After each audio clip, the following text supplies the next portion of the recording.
Puboe Prison Break by Matt Dunn. Rakan is the worst. He's not listening. He's fixated on his own golden feathers, as if they'd change from when he cleaned them this morning. I was going to have to repeat the plan. Although thinking over it again, it probably was too complicated for a rescue mission. Simple is better. They will kill me if they catch me, I tell him. Who? He looks ready to kill at the thought of anyone harming me. The guards, I say. It's always guards. Then I'll distract them. He puffs his chest out. When? Look for a green flash before the sun sets. Then draw the guards away from the western walls while I run along the ramparts to the cells. I put on a show the moment the sun sets, he says like it was his idea. Where do we meet? At the gate. I'll throw a golden blade into the sky, but you have to be there in 10 breaths. I pull one of his feathers from his cloak. It's warm on my fingers. A memory floods back of me laying in his arms by the Alfei waterfall, the sun filtering through the leaves, catching the edges of our feathers as they lay atop each other. That was a lovely day. I will be at the gate the moment you throw the blade, he swears. I take his hand in mine and lean close. I know. That smug, confident grin cracks his face. I want to slap him. Or kiss him. Or both. Now, darling, if I were you, I would stay behind the cover of the tree line so you're not spotted. Our embrace is so warm, I wish it would last all night, but the sun is dangerously close to the horizon, and our esteemed Consul isn't going to escape a dungeon guarded by a horde of shadow acolytes on his own. Rakan tells me to be careful as he wanders away, looking at the sky. Every time he leaves, my heart sinks. I'm sure it won't be the last time I see him. Although, one day it might. Remember my heart fire, I whisper after him. Sunset. I dart in between the fortress's parapets unseen. Years of avoiding the stares of humans taught me their many blind spots. 6 Aclodes guard the gate leading to the dungeons. They carry double-firing crossbows, swords tucked in their belts, and who knows what else in the pouches fastened around their waists. I slink along the inner wall behind them to get within striking distance. I pluck 5 of my feathers and stack them neatly in my palm, holding them in place between my index finger and thumb, ready to send them flying. There's a noise from outside the walls. The crash of a gong. Shouts. Confused men. It has to be Rakan. The prison guards hear it too. Worry chokes my heart. I hope my love is okay. I know he's going to be okay. He'd better be okay, or I will force a necromancer to resurrect him so I can murder him myself. He knows I'll do that too. I'll figure it out. The guards are distracted from their post. He's early, but it's perfect timing. I can get in without needing to fell a single one of them. I almost reach the dungeon door when I see another guard climb the parapet and take deadly aim with his rifle. Nobody aims anything at my Rakan. I'll have the still-beating heart of anyone who dares to harm as much of one of his feathers. It'll make a cute beating heart necklace. I stop. The prisoners won't be going anywhere. I've got time to turn this guard into a sieve. I leap back towards the parapet. The first feather I throw slices off the barrel of the gun. It clatters loudly to the floor. The rest slice through his chest. He drops like a bag of turnips. Intruder! One of the guards at the gate shouts. I duck and roll as crossbow bolts ping off the stone wall behind me or stab into the wooden posts. I race straight towards the acolytes who are fanning out to get better angles. I leap. They shoot where they think gravity will take me instead of where I am, hovering in the air. I throw another handful of feathers, shaping them into blades mid-flight. 5 of the guards drop, my quills sticking out of their chests. The remaining acolyte narrows his eyes and squares his shoulders, ready to fight. His sword is out before my feet touch the ground. Your soul will serve me forever, he grunts. I can feel the shadow magic bound up in his blade, the essence of every life it has taken. I laugh. I've killed more people in the last 20 paces than you have in your entire life.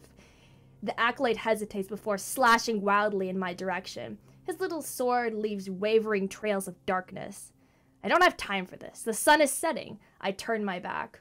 With a snap of my fingers, the quills tear free of the corpses behind the acolyte and fly back towards me. I hear the sword clang to the floor for a moment before the dull thud of his body.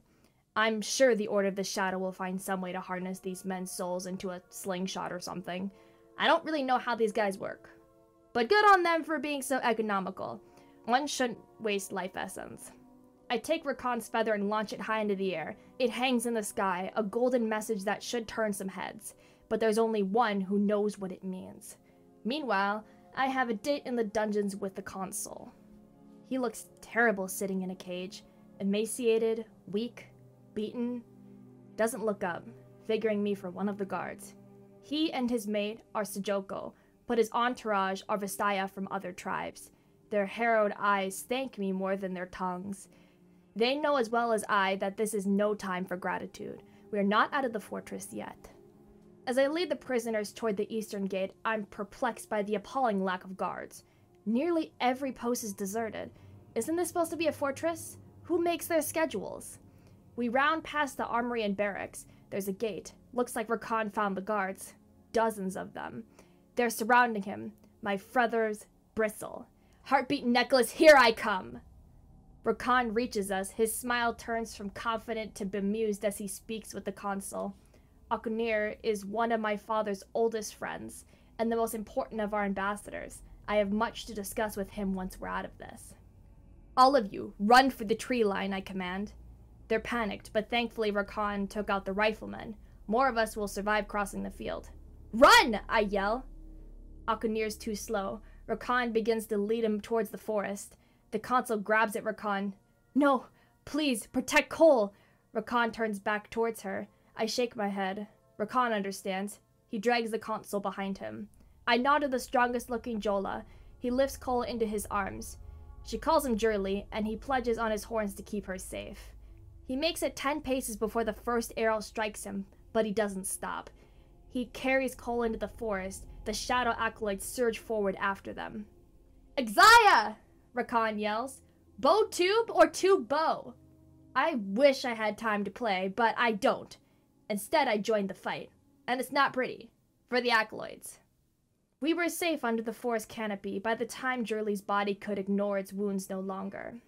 Cole kneels next to his corpse. His blood is on the leaves.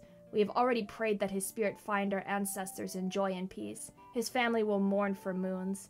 I'm used to death. It doesn't move me as it once did. Rakan takes it hard. I have to be strong for him. At least the consul is safe. After taking his hand off his wife's shoulder, he turns to me. I have friends in the south, he says. The Kinku must be informed. Humans broke the pack. I feel my blood rising. How can you not see this as a grievous trespass? To them, magic is power. To us, it is life. They will never respect our boundaries. Humans are a splintered race, Xayah. Only Zed and his shadows broke the pack. They do not speak for all men. You are naive. Your friends in the south will betray you, and then they will turn on us all. The Kinku are honorable. They will believe me. I trust them. So, you're not naive. You're an idiot. Akunir is shocked that I dare speak to him like this. I reject the notation of being diplomatic. Diplomacy will not restore life to the dead. Cole stands up. Her face is a mask of grief and anger. I will go back to the north, Akunir. I will tell them what was done to us. I honestly don't think she had it in her. The glow fades from Akunir's eyes. Cole, no. I will bear word of Jurley's fate to his kin and mourn with them. Then I will muster arms and prepare the tribe to fight. You cannot do that, the consul proclaims. Cole ignores him. I forsake my claim to you. I forsake your claim to me.